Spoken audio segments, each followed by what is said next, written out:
Hello my student, welcome back to my online course.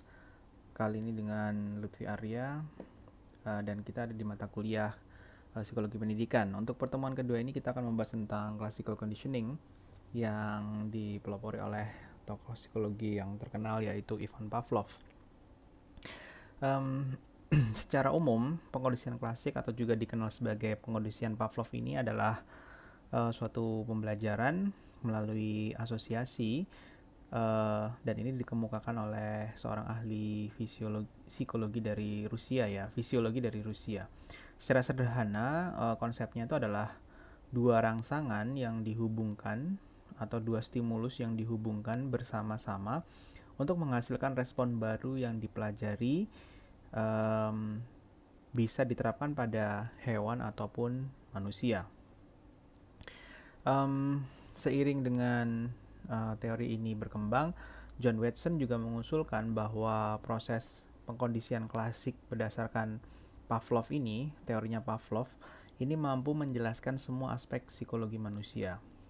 Segala sesuatu mulai dari ucapan hingga respon emosional itu hanyalah pola stimulus dan respon. Watson juga menyangkal sepenuhnya keberadaan pikiran dan kesadaran ya, mind and consciousness. Watson percaya bahwa semua perbedaan individu dalam perilaku itu disebabkan oleh pengalaman belajar yang berbeda-beda.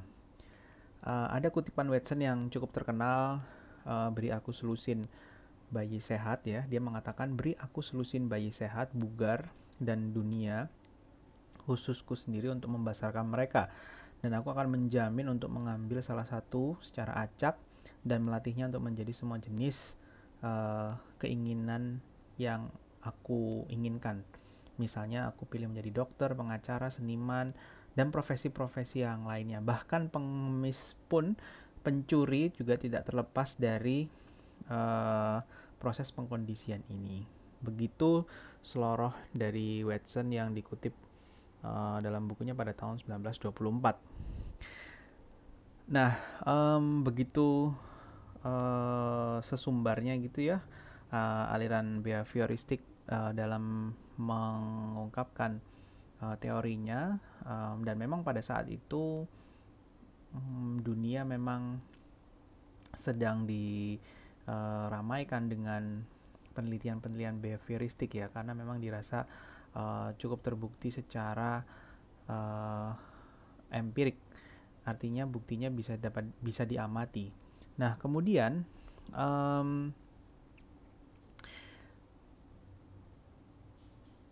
pembuktian-pembuktian yang empiris tadi itu juga menjawab keraguan-raguan terhadap dunia psikologi itu sendiri atau keilmuan psikologi itu sendiri yang pada awalnya itu banyak membahas tentang unconsciousness dari pendekatan-pendekatan Freudian gitu ya, atau psikoanalisa. Oke, tidak usah terlalu lama untuk pengantarnya. Jadi konsepnya adalah seperti ini. Proses classical conditioning atau conditioning klasik itu adalah menggabungkan dua stimulus ya untuk memunculkan respon yang baru. Nah, ini di layar yang sudah Anda lihat, bell itu merupakan NS atau stimulus yang netral atau neutral stimulus. Nah, bell ketika dihadapkan pada anjing itu tidak akan mendatangkan respon apa-apa gitu kan ya. Nah, kemudian ketika bell ini disandingkan dengan bubuk daging atau hal kedua yang harus diketahui itu adalah US gitu ya, atau unconditioned stimulus. Artinya stimulus ini adalah stimulus yang mendatangkan respon yang murni atau unconditioned respon. Artinya anjing ketika diberi bubuk daging itu akan secara alamiah mengeluarkan air liur tanpa settingan apapun. Nah, bubuk daging ini disebut stimulus yang tidak terkondisi gitu ya. Kemudian air liur ini adalah respon yang tidak terkondisi. Kemudian ketika digabungkan antara bell dan bubuk daging dan dikondisikan gitu kan ya artinya, maka memunculkan air liur gitu kan ya ketika dipasangkan. Nah, kemudian ketika dihilangkan stimulus yang tidak terkondisi tadi, artinya daging tadi dihilangkan, maka bel ini juga tetap bisa memunculkan respon air liur ya. Jadi setelah conditioning, stimulus netral ini mendatangkan respon tanpa dipasangkan dengan unconditioned stimulus atau bubuk daging tadi itu, maka tetap akan memunculkan air liur.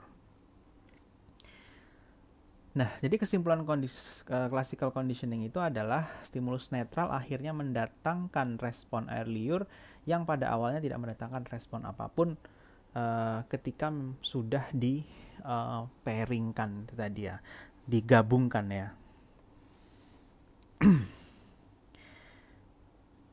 Nah, tidak berpuas di situ, selanjutnya Pavlov itu membuat conditioning yang lebih tinggi lagi. Artinya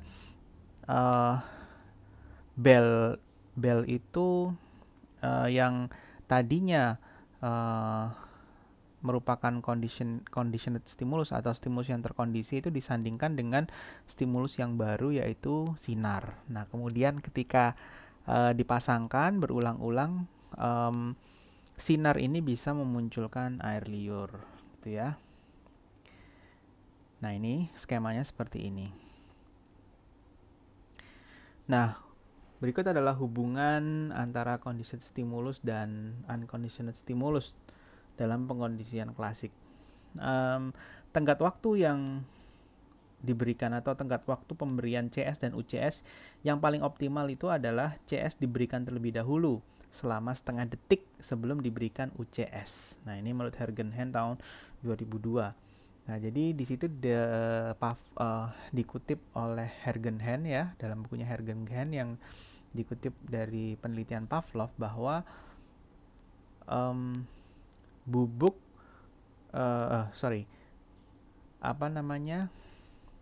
yang paling optimal adalah CS diberikan terlebih dahulu ya. Jadi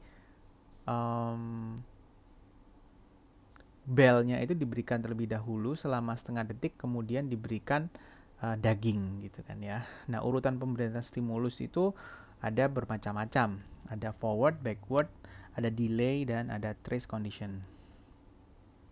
Nah, berikut adalah pemberian urutan-urutan stimulus yang diuji cobakan menurut Pavlov. Mana yang paling efektif dan mana yang tidak efektif gitu ya. Yang paling efektif ini di bawah gitu ya. Artinya bel itu diberikan terlebih dahulu dan dalam waktu setengah detik ya, ya sangat cepat memang ya, baru diberikan bubuk daging gitu ya. Nah, ini sangat efektif ya. Artinya anjing atau organisme akan mengasosiasikan jika bel berbunyi maka daging akan datang. Nah, berbeda dengan yang tidak efektif ini yang backward, artinya daging diberikan dulu baru dikaitkan dengan bel. Nah, maka ini jelas-jelas tidak efektif karena ya organisme akan lebih tertarik merespon yang enak dulu ya. Artinya dagingnya, dalam hal ini adalah anjing, akan merespon dagingnya dulu gitu ya, dan akan mengabaikan stimulus setelah itu. Nah, dan beberapa percobaan yang lain juga tidak terlalu efektif ya ketika bel itu diberikan terlebih dahulu, namun ada jarak yang cukup lama sampai di pemberian bubuk daging. Ini trace gitu kan. Kemudian ada delay, ada yang simultan. Simultan pun juga tidak memunculkan salivasi ataupun respon mengeluarkan air liur yang banyak ya pada anjing. Oke. Nah, jadi bisa disimpulkan bahwa penelitian atau eksperimen dari Pavlov ini adalah memasangkan antara stimulus yang tidak terkondisi dengan stimulus yang terkondisi untuk memunculkan respon yang terkondisi gitu ya.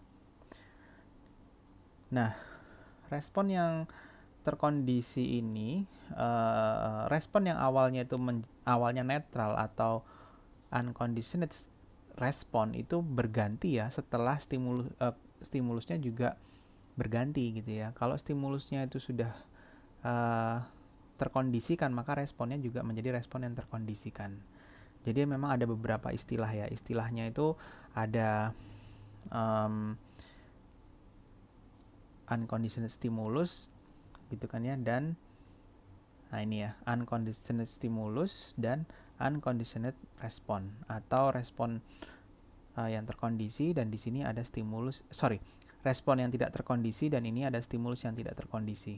Nah, kemudian ketika sudah dipairingkan akan menjadi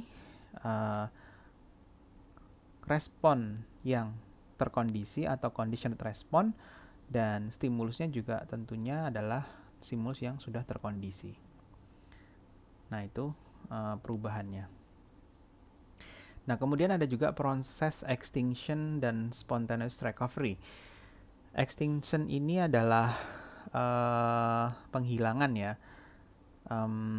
Jadi jika conditioned respon ini dikembangkan ya, CS itu terus dihadirkan tanpa diikuti oleh unconditioned stimulus, maka conditioned respon ini akan pelan-pelan lenyap. Nah, extinction ini atau pelenyapan eksperimen ini terjadi ketika CS itu tidak lagi menghasilkan conditioned respon, atau bel tidak bisa menghasilkan lagi munculnya air liur. Nah, beberapa waktu setelah extinction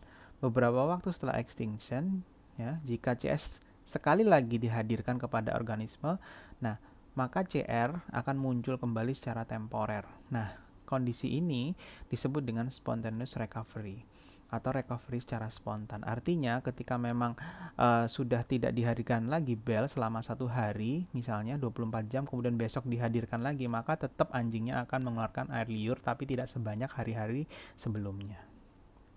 Nah, di sini adalah kurva extinction dan spontaneous recovery. Jadi ini yang grafik ini adalah proses pengkondisian yang intens gitu ya, training trial. Diberikannya bel bubuk daging terus menerus, maka salivasi ataupun air liur yang muncul pada anjing itu, yang keluar pada mulut anjing itu meningkat deras ya. Kemudian di sini mengalami pelenyapan gitu ya, karena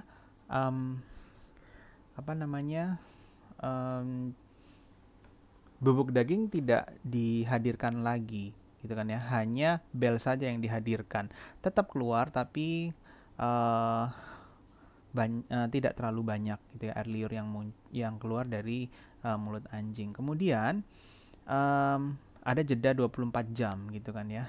Nah, kemudian besoknya diberi hanya bel saja gitu ya, CS saja di sini, maka tetap mengeluarkan air liur tapi tidak sebanyak di hari sebelumnya gitu ya, dan terus menerus kalau misalnya dijeda lagi. Nah, artinya di sini conditioned respon itu hilangnya lama ya gitu ya. Nah, semakin sering memberikan pairing ataupun semakin sering mengaitkan unconditioned stimulus tadi ya, bubuk daging itu semakin sering dihadirkan, maka responnya juga akan terus meningkat, kira-kira seperti itu. Nah, tinggal bagaimana mengaturnya saja nanti kalau ingin membentuk suatu perilaku yang baru. Kemudian ada generalisasi, yaitu stimulus baru yang serupa atau mirip identik dengan CS yang digunakan dalam latihan ini akan direspon secara sama oleh organisme.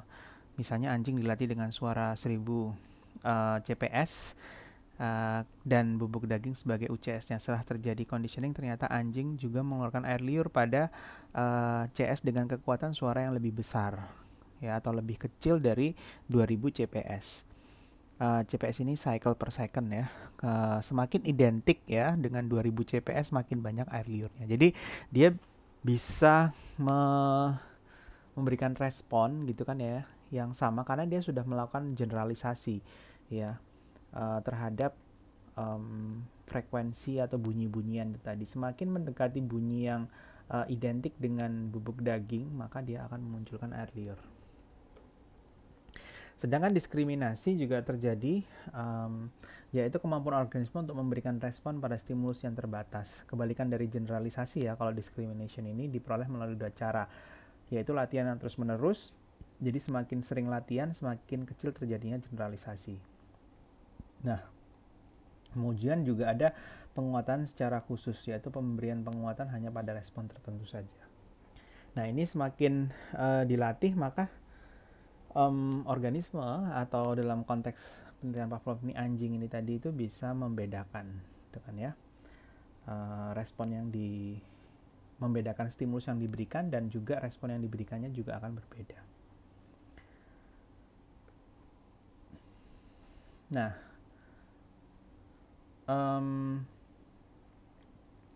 kita langsung menuju ke fenomena ini ya, atau kasus dari Little Albert. Jadi pengkondisian klasik ini akhirnya menyebar gitu kan ya, kemana-mana.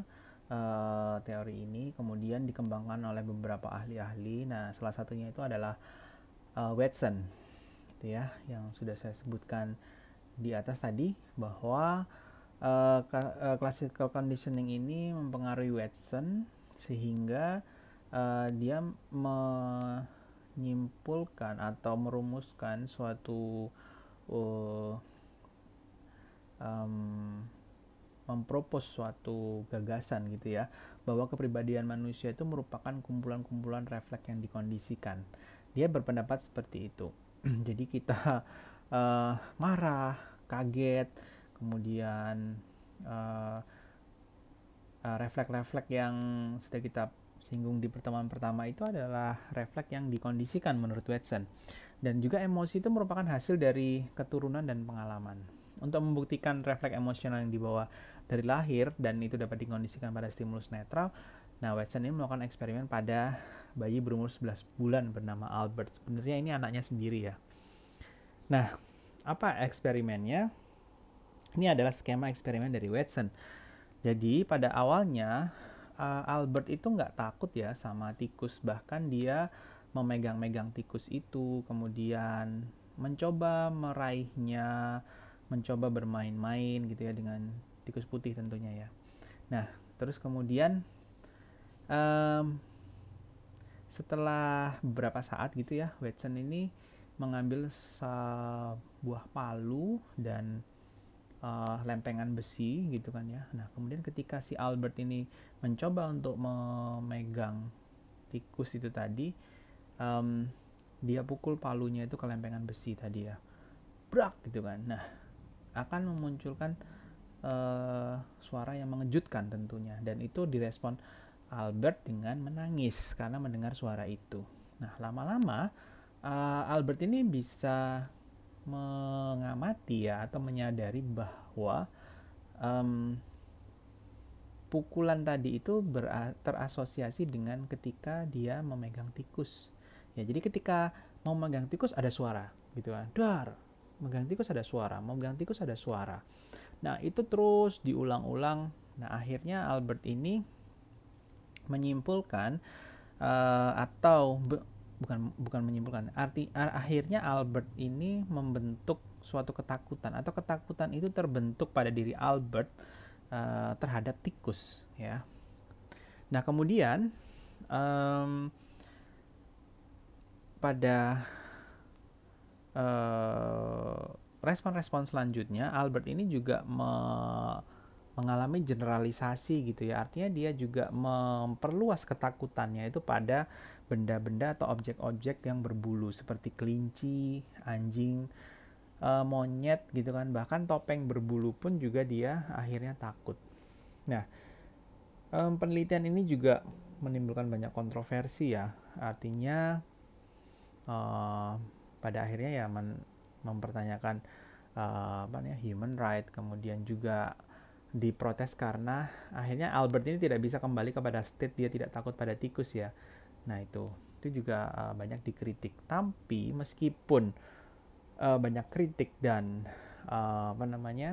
ketidaksetujuan terhadap hasil penelitian ini, tapi Watson ini diberi penghargaan ya oleh Asosiasi Psikologi di Amerika itu, bahwa penelitiannya ini merupakan breakthrough dalam penelitian psikologi, terutama dalam aspek learning seperti itu. Nah, oke, kita akan mencoba mengaplikasikan ya dalam kehidupan sehari-hari. Gimana sih classical conditioning dalam kehidupan sehari-hari? Contohnya itu pengkondisian takut dan cemas. Contohnya adalah fobia ringan dan ketakutan yang tidak masuk akal. Let's say contohnya misalnya ketakutan yang tidak masuk akal itu kan fobia ya. Takut pada badut misalnya gitu. Badut itu kan harusnya purpose-nya atau konsepnya badut itu kan sebenarnya untuk menghibur ya. Tapi kenapa kok ada orang tuh yang takut sama badutnya? Oke lah, memang ada film horor, thriller di Amerika gitu kan, bahwa badut itu ada seorang pembunuh yang menggunakan topeng badut, kemudian dia menjadi pembunuh berseri atau pembunuh berantai kok berseri. Nah itu ya, akhirnya menebar ketakutan. Oke lah, itu mungkin ada cerita tertentu seperti itu. Tapi itu kan di Amerika. Bagaimana di Indonesia gitu kan, yang mungkin cerita-cerita urban legend itu tidak ada ya tentang badut yang menyeramkan. Badut itu ya diasosiasikan dengan hal-hal yang lucu, menghibur gitu. Tapi kenapa kok ada orang badut? Nah, satu kasus misalnya ada seorang anak kecil gitu kan ya, waktu kecilnya itu dia itu tiba-tiba dipeluk sama badut gitu ya dari belakang. Nah, kemudian dia kaget gitu kan ya. Karena ini siapa yang ngerangkul, bukan orang yang aku kenal gitu kan. Padahal sebenarnya badut ini mau ngasih kejutan gitu ya. Tapi direspon berbeda. Nah, pada awalnya mungkin anak ini tidak takut ya dengan badutnya. Tapi karena pelukan yang tiba-tiba dan kemudian mungkin baju badut itu kasar atau bau, pokoknya tidak memunculkan respon yang menyenangkan ya pada waktu itu. Nah, maka bisa diasosiasikan pada suatu kejadian itu adalah kejadian yang cukup traumatis ya bagi anak kecil gitu ya. Kemudian mungkin juga di lingkungan sekitarnya pada waktu dia dipeluk badut dari belakang itu diketawain gitu kan ya. Artinya memunculkan rasa takut dan malu dan segala macamnya campur aduk. Nah, akhirnya ketika situasi-situasi selanjutnya ketika dia lihat badut dari jauh itu muncul ketakutan-ketakutan atau rasa yang sama, artinya kecemasan yang sama, detak jantung berdebar yang sama seperti pada waktu kejadian. Nah itu ya. Nah sebenarnya ini kan tidak masuk akal gitu ya bagi orang yang tidak takut kan, ini adalah ketakutan yang dilebih-lebihkan gitu kan. Nah tapi memang berawal dari situ, akhirnya dia mengembangkan ketakutan-ketakutan itu. Oke, saya tidak bicara mengembangkan ya atau generalisasinya, tapi lebih pada bagaimana stimulus itu tadi bisa di-pairingkan kemudian memunculkan respon yang baru. Ya, artinya yang di-pairingkan pada waktu itu adalah rasa terkejut, rasa ditertawakan, perasaan tidak enak itu memunculkan suatu kecemasan pada diri orang yang ditakutin badut tadi atau anak kecil yang ditakutin badut tadi. Kemudian conditioning yang lainnya adalah yang melibatkan conditioning yang melibatkan emosi yang menyenangkan. Misalnya nih Anda pacaran, kemudian Anda dikasih parfum atau gini, Anda pacaran kemudian pacaran kan menyenangkan ya tentunya ya gitu kan. Terus kemudian Anda selalu mencium parfum merek A di pasangan Anda atau di pacar Anda itu tadi ya. Nah, terus kemudian Anda nih terpisah gitu ya oleh jarak dan waktu. Saya nggak bicara break up gitu ya atau kalian putus, tapi lebih pada misalnya pacar Anda akhirnya sekolah di luar kota gitu. Nah, kemudian karena itu terasosiasi ya dengan perasaan yang menyenangkan dan bau parfum tadi itu. Nah, ketika Anda melewati toko parfum yang menjual parfum yang sama dan kebetulan pula pada hari itu Anda lewat mereka sedang mempromosikan parfum itu.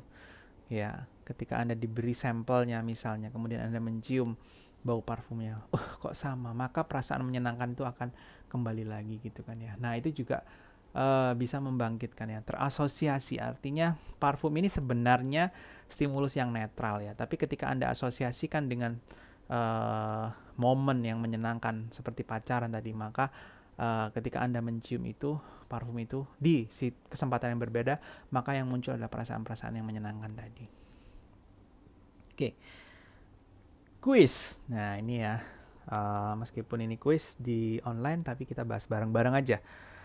Ini ada kasus ya, jadi Anda nanti akan identifikasi elemen classical conditioning itu seperti apa. Ini contoh untuk kita bisa tahu atau membreakdown elemen-elemen UCS, CS-nya tadi itu seperti apa. Nah, Tom ini 3 tahun, suatu malam orang tuanya menyusun kayu di perapian. Jadi 3 tahun bisa Anda bayangkan ya seperti apa. Masih anak-anak banget gitu. Masih anak kecil. Kemudian suatu malam orang tuanya menyusun kayu di perapian ruang keluarga. Ketika kayu dinyalakan, perapian tersebut mengeluarkan bara api besar dan mengenai lengan Tom hingga menimbulkan luka yang cukup menyakitkan. Seminggu kemudian ketika orang tua Tom menyalakan api di perapian, Tom menjadi marah dan takut, menangis dan berjalan dari kamar. Pada awalnya, Tom ini nggak takut ya sama perapian. Artinya perapian itu adalah stimulus yang netral. Nah, stimulus yang netral atau perapian tadi itu disandingkan dengan suatu kejadian, yaitu bara api yang mengenai lengan Tom sehingga menimbulkan luka yang menyakitkan, gitu kan ya. Jadi ketika perapian itu disandingkan dengan bara api, gitu kan ya, yang tentunya menyakiti. Bara api itu yang mungkin bisa meledak-ledak gitu ya, bisa meletek ya kalau bahasa Surabayaan itu ya. Jadi kayunya ketika dibakar itu meletek gitu ya. Kemudian melontarkan bara api, kemudian mengenai lengannya. Ini menimbulkan rasa sakit gitu kan ya. Dan akhirnya mungkin pada waktu kesakitan itu Tom menjadi marah, takut, nangis gitu kan ya, dan menjauhi perapian. Ya, jadi stimulus netralnya itu adalah perapian, kemudian bara api itu adalah stimulus yang dikondisikan. Ya, artinya stimulus netral tadi itu adalah perapian, stimulus yang tidak terkondisi itu adalah bara api yang mengenai lengan. Responnya adalah kesakitan atau rasa cemas. Ya, respon yang tidak terkondisi. Artinya semua orang kalau kena bara api itu pasti kesakitan, kecuali orang itu sakti. Oke, kita nggak bicarakan itu. Secara umum orang kalau kena bara api itu akan kesakitan. Nah, ketika bara api ini ya disandingkan atau di pairing atau digabungkan dengan perapian itu tadi, ya, maka memunculkan rasa cemas, gitu kan ya.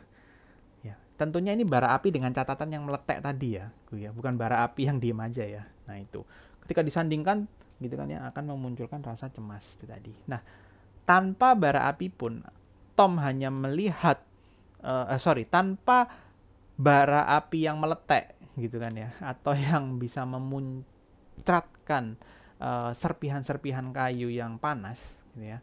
Tom hanya melihat perapian dari jauh aja udah marah gitu kan ya. Apalagi ketika orang tuanya menyalakan api dari perapian itu tadi. Nah, itu ya. Itu identifikasinya seperti itu. Yang kedua, Nevi mengemudikan mobil dalam kondisi hujan ketika hendak bekerja ya. Ketika ia memperhatikan lampu rem mobil di depannya menyala, ia menginjak rem.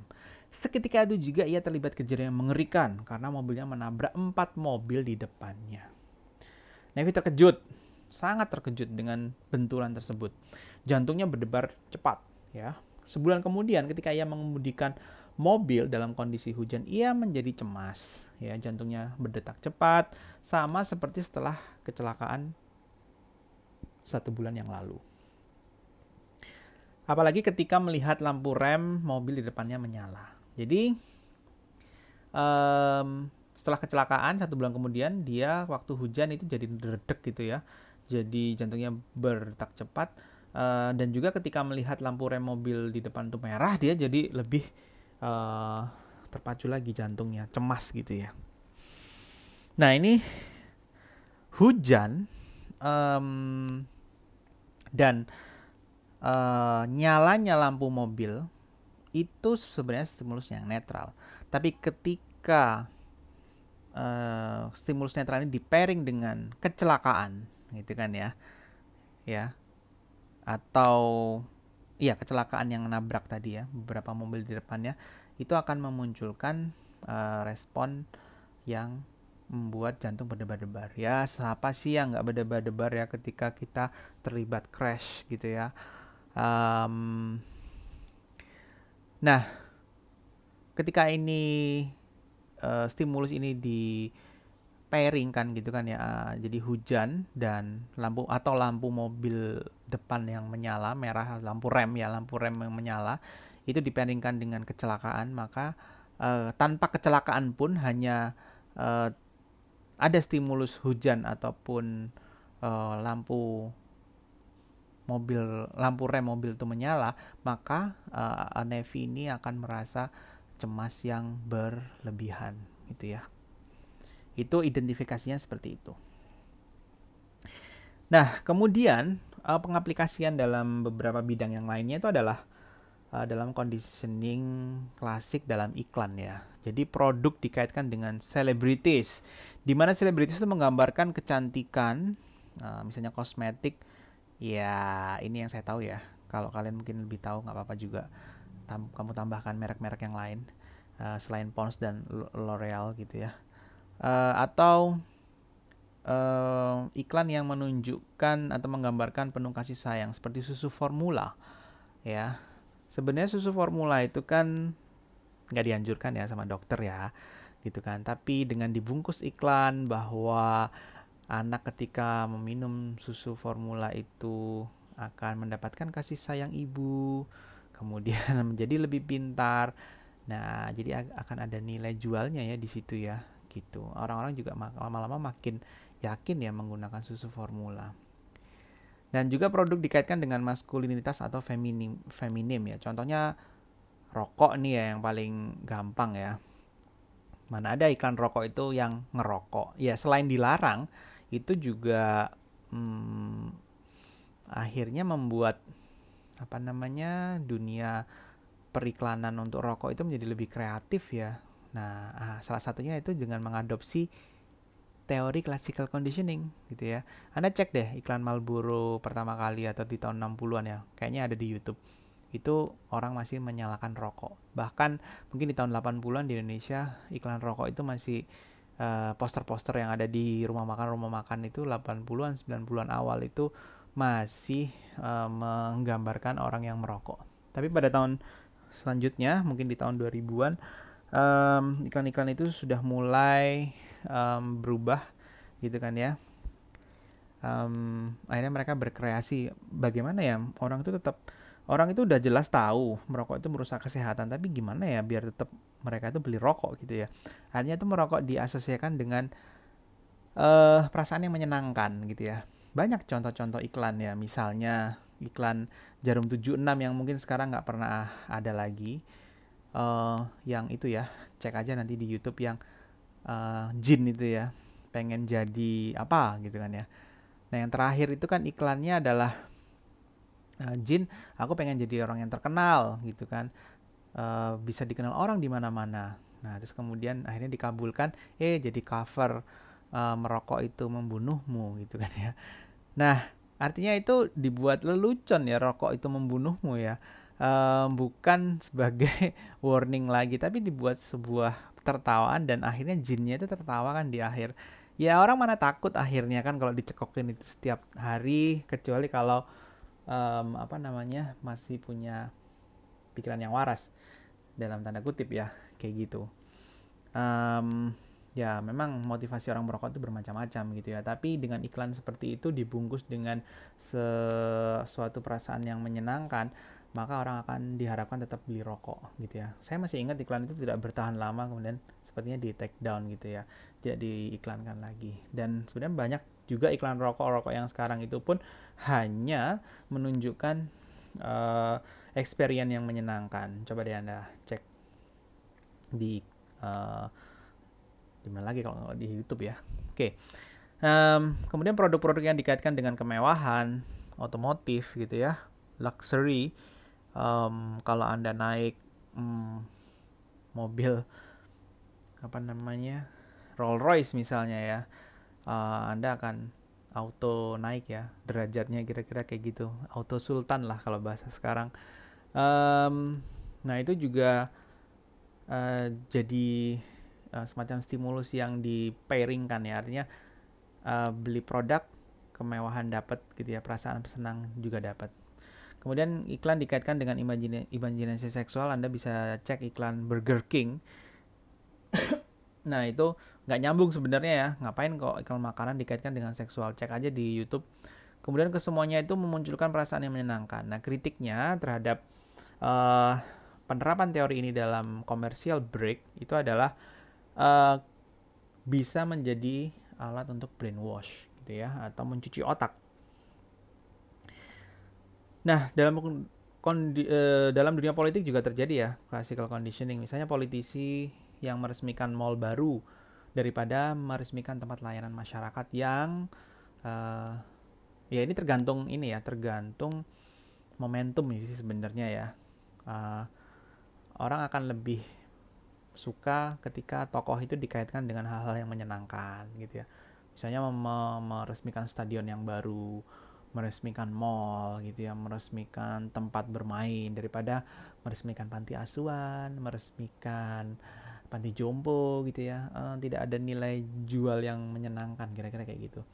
Kemudian politisi yang merayakan kemenangan klub bola, nah itu juga menaikkan elektabilitas. Nah, kemudian mengaitkan dirinya dengan kejadian positif gitu ya. Kemudian dalam pemilu juga sering terjadi politisi itu dipasangkan dengan selebritis, karena selebritis tadi itu membawa perasaan yang menyenangkan gitu ya. Anda suka dengan satu orang selebritis gitu ya. Kemudian ketika dia mencalonkan diri, biasanya jarang jadi kepala daerahnya langsung ya. Biasanya itu jadi wakilnya dulu gitu, dan itu juga jamak terjadi di Indonesia ataupun di Amerika. Nah itu ditiru ya pola-pola kayak gini. Nah ini juga kritiknya memanipulasi pikiran. Jelas ya, dunia politik itu memang banyak manipulasi-manipulasi yang terjadi. Jadi Anda harus kritis terhadap fenomena dunia politik.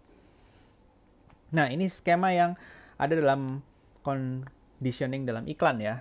Jadi misalnya Anda ingin mengiklankan produk apa nih yang ingin supaya bisa dibeli oleh masyarakat gitu. Misalnya produk minuman gitu ya. Nah, supaya bisa dibeli gimana? Anda pasangkan ya. Ini produknya minuman ya di sini ya. Nah, kalau minuman itu tidak memunculkan stimulus apa-apa nih kalau nggak terkenal nih. Apa minuman apa nih misalnya gitu ya. Oralit misalnya gitu ya. Nggak akan memunculkan perasaan menyenangkan di sini. Nah, tapi ketika minuman itu disandingkan dengan sosok yang atraktif gitu kan ya, David Beckham misalnya, atau Cristiano Ronaldo, atau whatever ya, orang-orang yang terkenal menurut kalian. Nah itu yang mana sosok-sosok itu bisa merepresentasikan gitu kan ya, sebuah kemewahan, kesenangan, ataupun apapun yang ada yang melekat dalam diri selebritis itu, atau uh, orang yang atraktif itu tadi gitu ya. Kemudian dikaitkan, maka respon yang muncul itu ya, atau respon yang terkondisi, atau responnya adalah perasaan yang menyenangkan ini tadi ya, perasaan yang menyenangkan ini tadi. Nah, ketika Anda beli produknya tadi, nanti yang muncul juga akan rasa yang menyenangkan karena dikaitkan produk ini dengan individu yang atraktif itu tadi. Contoh nih, siapa sih yang nggak seneng bisa beli Apple, iPhone gitu kan ya? Siapa? Dengan ya? Ya mungkin orang yang udah nggak butuh handphone kali ya, gitu kan? Katanya orang kaya itu kan orang yang nggak butuh apa-apa. Nah itu. Nah, kenapa kok iPhone itu menjadi sangat mewah gitu kan? Karena dikaitkan dengan yang pertama, eksklusivitas gitu ya. Kemudian dia itu originalitas gitu ya, punya ide yang original, selalu menjadi trendsetter. Kemudian harganya mahal gitu kan ya, orang nggak akan protes kalau iPhone tuh ngejual harga yang selangit-selangit gitu ya. Nah, pas nih tanggal 12 nih, ya 12 Oktober, kayaknya ada launching iPhone baru. Ini out of the topic ya, gitu. Nah, ataupun brand-brand lain yang mungkin itu menggait brand ambassador, gitu ya. Siapa sih yang dulu mau beli handphone Oppo, Vivo, tapi ketika dikaitkan dengan Agnes Monica, Afgan, kemudian nggak tahu artis-artis yang sekarang itu siapa aja ya brand ambasadornya, untuk mengait pangsa-pangsa pasar di berbagai segmen gitu ya, untuk menjangkau berbagai segmen. Nah, itu akan membawa perasaan yang menyenangkan tadi ya. No matter produknya itu kayak gimana, pokoknya kalau aku beli produk itu karena aku suka artisnya, maka aku akan beli. Samsung nih collab sama BTS, fannya BTS akan beli Samsung semua. Kira-kira kayak gitu targetnya ya. Nah, ini kan akan menjadi semacam brainwash. Oke, thank you sudah menyimak video yang sangat panjang ini. Nah, tugas Anda adalah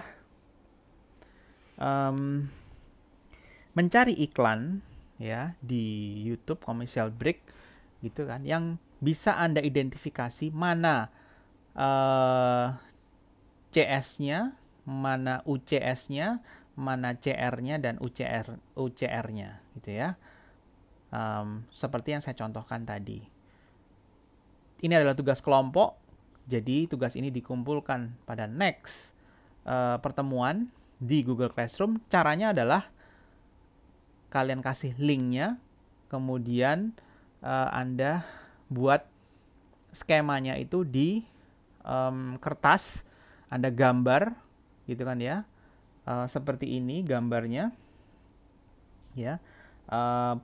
Misalnya produknya apa, kemudian dikaitkan dengan siapa, apa gitu kan ya, kemudian yang muncul itu seperti apa ya. Nah, tentunya iklan yang diajukan tidak boleh sama untuk dalam satu kelas ya. Jadi nanti dikoordinasikan dengan Komting gitu ya. Nah, setelah Anda buat skemanya seperti ini, Anda buat skemanya seperti ini dalam kertas kosong gitu kan ya, Anda gambar aja, coret-coret, pokoknya bisa dibaca gitu ya, dan juga dibuat kesimpulannya seperti apa, kemudian difoto, kemudian diupload di Classroom. Yang mengupload adalah semua anggota kelompok, asalkan dituliskan nama kelompoknya di dalam kertas tersebut ya. Jadi yang pertama adalah cantumkan linknya, kemudian foto skemanya atau mapnya seperti ini, kemudian map itu Anda insert di satu kertas di Word gitu ya, kemudian Anda tuliskan nama-nama kelompoknya. Oke, nanti akan menjadi saya cek gitu kan ya, kemudian akan kita bahas di pertemuan selanjutnya ya. Jadi di video selanjutnya itu adalah berupa feedback ataupun memperdalam teori ini. Sekian dari saya. Jika tidak jelas, silakan ditanyakan di grup. Selamat belajar dan selamat bekerja dalam kelompok.